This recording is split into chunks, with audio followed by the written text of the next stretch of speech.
baraya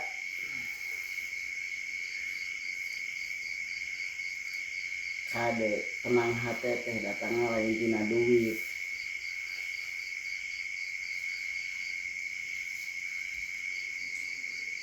Ngaran-ngaran di lembur urang teh harta aya tapi teu loba,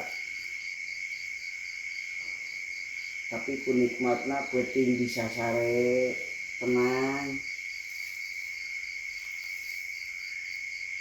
teu mikiran ting cicilan loba siga di kota,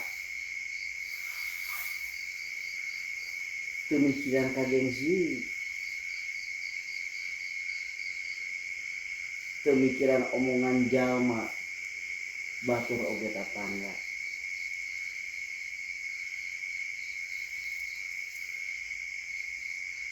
Tenang teh ngarasa datang lamun urang geus nyaho watesna, nyaho kacukup kana kahirupan urang.